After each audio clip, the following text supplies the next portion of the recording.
Good day to our viewers. Welcome to another episode of the EThekwini Matters podcast. My name is Silindile and I will be the presenter for this episode. Today I'm joined in studio by the project manager for the Durban Film Office, Mr. Fezile Peko. Mr. Fezile will be unpacking the upcoming cycle of the micro-budget film fund, and he will also give us some insight to the successes of this project. Help me welcome Mr. Fezile. Welcome, Mr. Fezile, to our studios. Thanks for welcoming me and giving us an opportunity at the Durban Film Office. Let's get straight to it then. Okay. Can you tell us about the Durban Film Office and what exactly is it that you do at the office? Okay. The Durban Film Office actually was established in 2003, which marks 20 years today. So what we do as the Durban Film Office is to market the city as a film-friendly city for productions, international productions, or even local productions to come to the city and do their shoots here. So we sort of facilitate all that. We have a one-stop shop where we have a permit officer, a film coordinator who assist all the projects that come to shoot here in Durban. And we also have other programs that we run, which we'll talk more about that. That's basically what we do as the film office. And can you give us more insight on the development and micro-budget film fund? Thanks for that question. The development programs we started, in fact, with this program in 2014, where we said to ourselves, what is it that we're doing for our local productions? Because these productions, your international productions, when they come here, they come shoot and go. So we said, okay, let us come up with a strategy, a 5-year strategy then to say, let us try and develop the film and television industry. So we came up with the two programs, that is the Development Film Fund and the Micro Budget Film Fund. So that's when it started in 2014. So up until today, we have funded 39 projects for the micro budget. And I think we have about 10 or 20, or 14 in fact, for the Development Fund. So yeah, those are the two programs that we have at the moment. Okay, and what kind of content do you or does the office look out for? What kind of content would qualify to benefit from these projects? Okay, for the micro budget, we look at the fiction films, but for the development, it could be that or for what you call this. It could be the fiction films as well, and also the documentaries. But what we do not fund are TV series. But we do support those that we have locally. For instance, we have Uzalo, we have Imbeu, we have Itebenjen. So those are some of our local productions, which are big, that are here. And coming back to your question, so what the kind of films that we fund also, they have to be unique. They tell unique Zulu stories. And because if you are to compare even with Joburg and all that, you'll find that there are more Zulus in Joburg who go there to look for greener pastures, I must say. But then now we are trying to attract them to come back home so that we can also grow the industry together. So that's what we fund as this micro budget and development fund. And by the way, we have increased the funding over the years. It's now 250,000 for development, but development fund is totally different from micro. Development fund is for intermediate to experienced filmmakers. Although with micro, it's for emerging filmmakers, people that have never shot, or even if they were part of shooting, but it's not their their project, So that is why we said, okay, let us come up with these 2 programs. So yeah. Okay, so I believe that it also gives them a platform locally and internationally. Oh yes, yeah. We also have an annual event, which is called Durban International Film Festival, and within that we have Durban Film Mart. Yes. So we create a platform where these filmmakers can be able to engage with other international filmmakers who have got a lot of experience and they have been exposed. So within the Durban Film Mart, we have your pitching sessions, Yes. where they pitch these stories so that they can get more funding. Basically those are the 2 annual events that we have. And what are the key requirements for submission? And here I'm talking about the development program and also the micro budget fund program. So what are the key requirements? Because I see the one targets those who have already been established, and then the other looks for emerging and those who have never been exposed to this kind of platform before. Okay. Let me start with the micro budget, because that's the one that has got a lot of impact. Yes. So when you apply to us for funding, one of the requirements is that you must be a Durban-based filmmaker. We don't fund anyone else, but only our local. Yeah, so we go local in anything that we do. So that would be the first requirement. And also the second one, you need to have a synopsis. And then you need to have a treatment. Those who understand the language in the film and television industry, they will know that. So the synopsis is like a sort of a summary of the whole story. Okay. And then the treatment is when you break it down, scene by scene. So those are the things that are needed. And then you need to have a motivational letter. Okay. And so those are the things that you need. But also you need to send us proof that you are a resident of this, and you submit your CVs, your profiles. Those are the few things that we will need to submit, which are more, almost similar to the development. But the only difference with the development is that you need to have proof that you have done some work before you come to us. Okay. And we need to see those.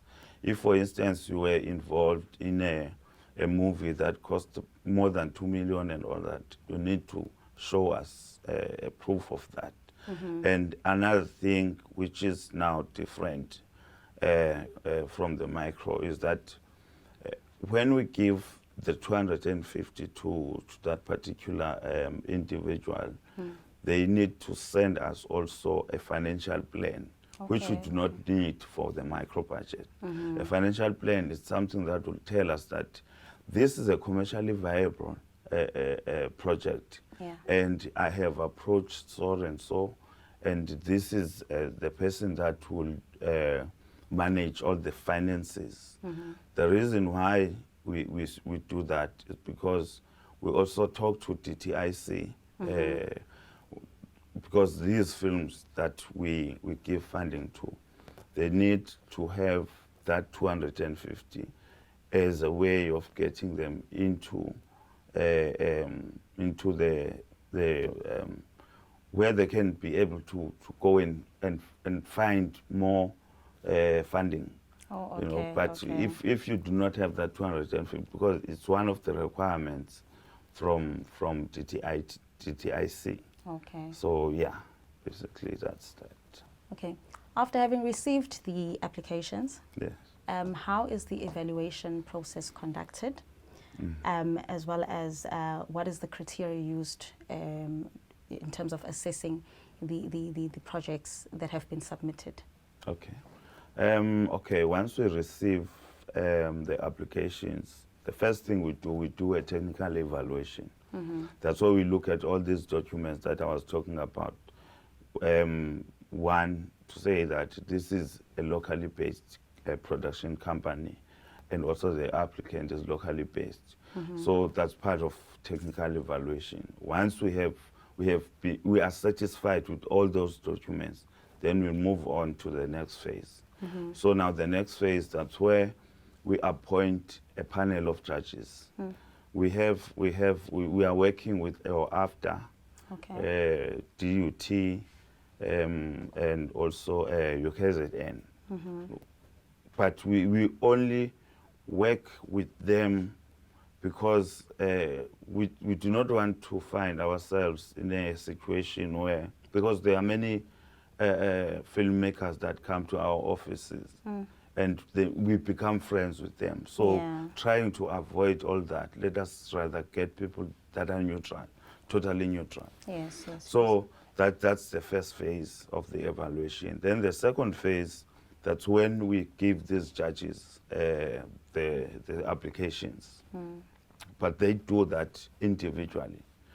So once they have completed that process, then they will submit to us now their scores, because they have to score them. Yeah. And then after that, we call the projects that have been shortlisted to come and pitch their stories.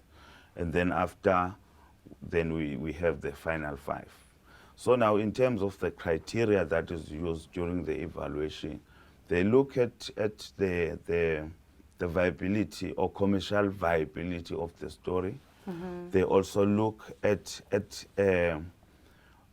whether the story does make any sense, sorry.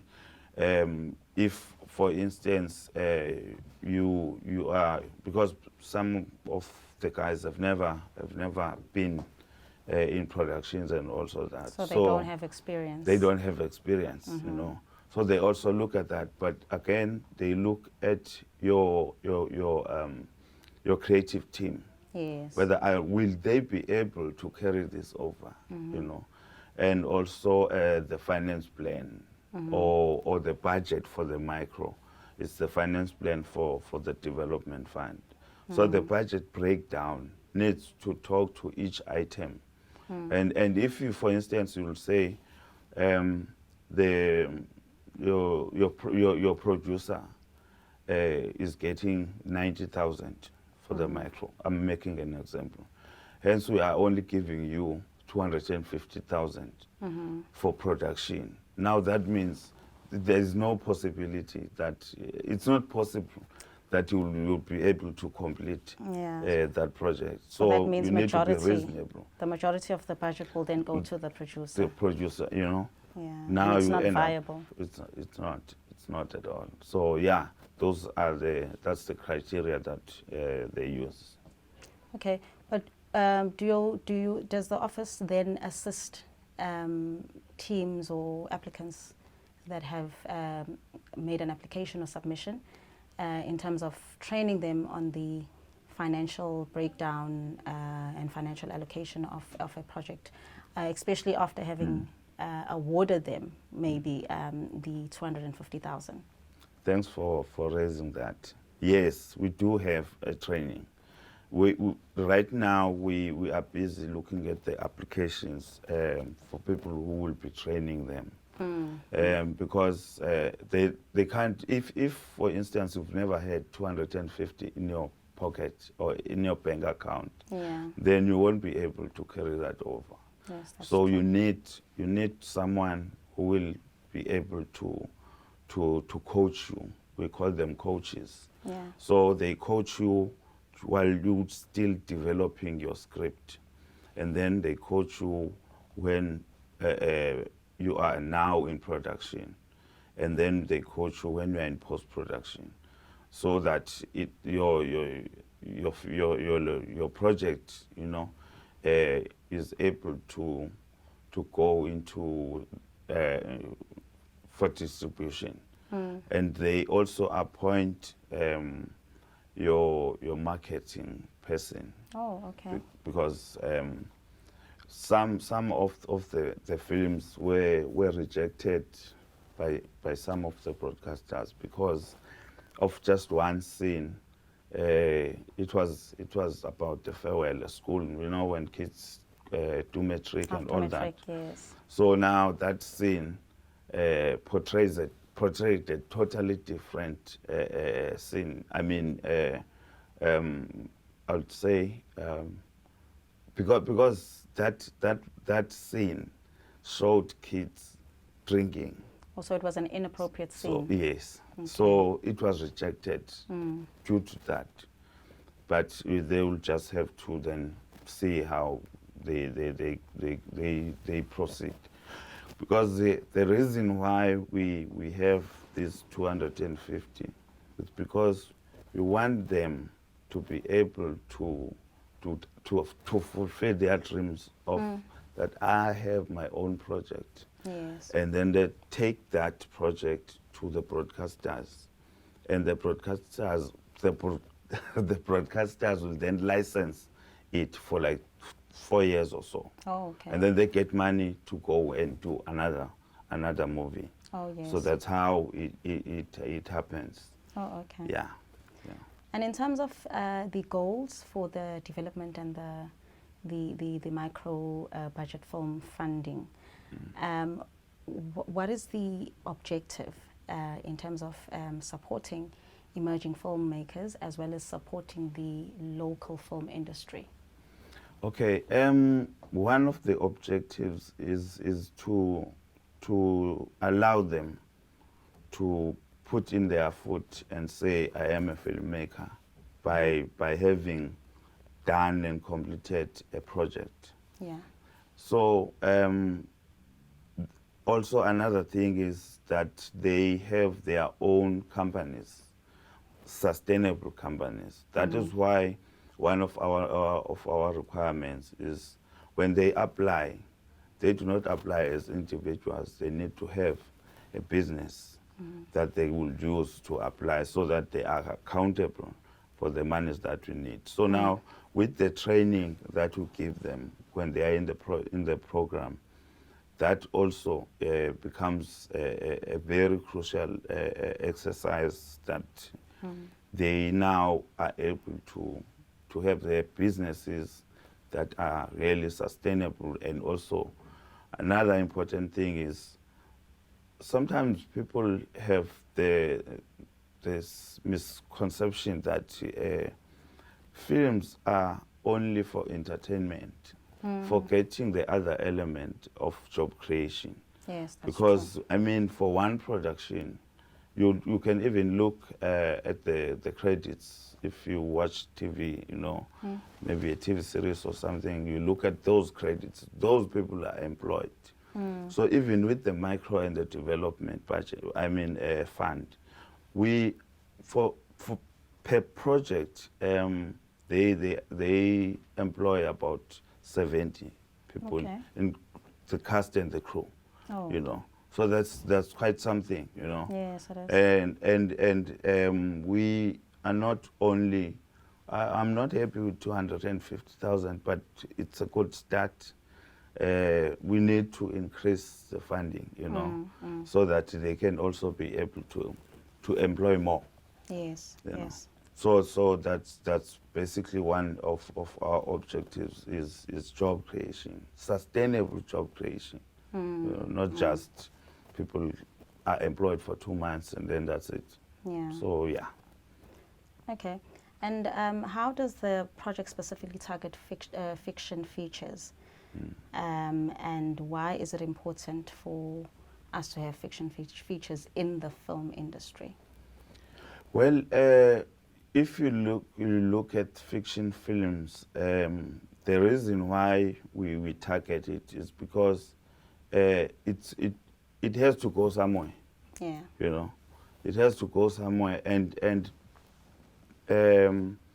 looking at the industry at the moment, people are going towards your serialized content. Yes, which that's is also true. very important, you know. But when you are still emerging, then you can't come and apply to me for a serialized content. How are you going to be able to handle that?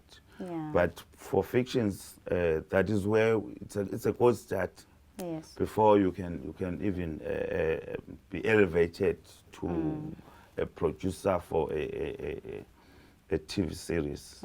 So yeah, that's the reason why the industry is so big, and we can't cover each and every corner, even for a EThekwini municipality. Yeah. It's only those few projects that are selected each year, and of which it's not enough because we only have we select 5 projects per year.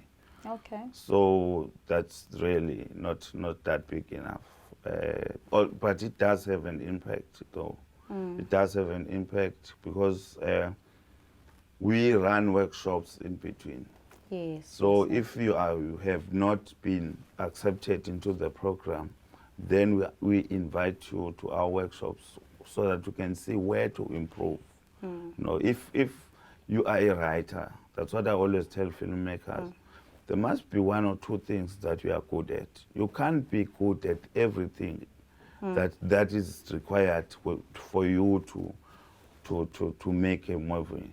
A person will sometimes say, I'm a writer, director, producer, a gaffer, a cameraman, and you can't have all those things. You need to concentrate on one and perfect that. Yeah. And in terms of the workshops that you just mentioned, can you tell us more about them? What elements do they target? As well as for someone who's interested in joining these workshops, how do they go about joining them? Where can they know about them? Where can they learn about them? Can you give us more on that? Okay. Workshops. We have an association called the EThekwini Filmmakers Association. So we have mandated them to run those workshops. They run, I think it's bi-weekly, Okay. in one venue, but they invite different guests. Like last weekend, they run on weekends. Last weekend we had a well-known actor, you know, from Isbaya. So people like those that we invite, and sometimes we'll invite a director to come and talk to them, because people do not understand that when you are in this industry, where exactly you'll find a sustainable job will be behind the camera. But people, because of they want to be celebrities and all that, They want to be in front opt of... for yeah. But again, the thing I always tell people when I'm in these workshops is that you will think that you can act, but when you're behind the camera, I mean, when you're in front of the camera, Yes. you just see that you can't. Or in fact, they can take you, give you a scene, and then, but that scene, they will be killing you, you know. You know, they just like, I mean, you don't even get any experience, because when the movie starts and then boom, you're gone. So tell me about that, you know. So you're killed in the intro. Exactly. Okay. Can you please provide examples of successful projects that have been supported by the Durban Film Office, specifically the development and the micro budget film fund? Are there any projects that you can talk about? Maybe we've seen, you know? Yeah. Well, definitely, I have to watch them. I can't be funding projects and You have just, you have to know they are there. Yeah. So we do have a couple of projects that are on Mzansi Magic. Okay. For instance, we have a project called Fezile. And also we have Fragments of Imperfection. Okay. These are beautiful quality projects. And one of the projects that we've just funded, in fact, I'm going to just talk about the event now that we're going to have, because this project has been licensed by MTV. It's called Home Sweet Home. Home Sweet Home. And we also have Umandolwane coming to Durban. That's another film that has gained quite a momentum. And also Family Matters is also Mzansi Magic. Those are for the micro. Others are on YouTube and all those other distribution platforms. And then for development, I'm not sure if you guys know about Keeping Up with the Kandasamis. That's one. It's very popular. Yeah, and then they had a sequel from the one that we funded.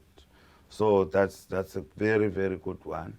And then there's also another one called Till Money Do Us Part. So yeah, I mean, you can even hear the title of these movies that they are really, yeah. So in total, we have funded 39 for both micro and development from 2014 until today. Yeah. What advice would you give to emerging filmmakers who would love to be a part of the development programs that you've mentioned, those who are keen on applying?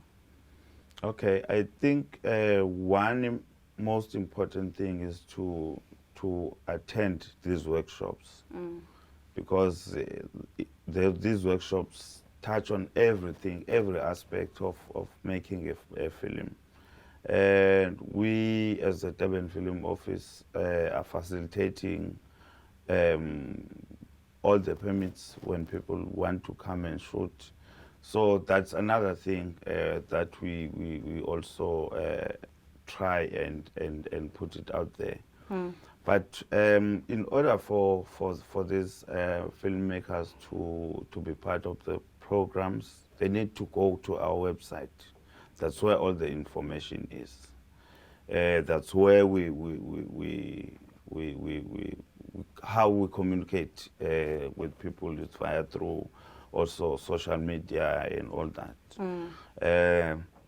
And also with our partners or our film industry stakeholders, there is also KZN Film Commission, who also do similar things that we do for funding.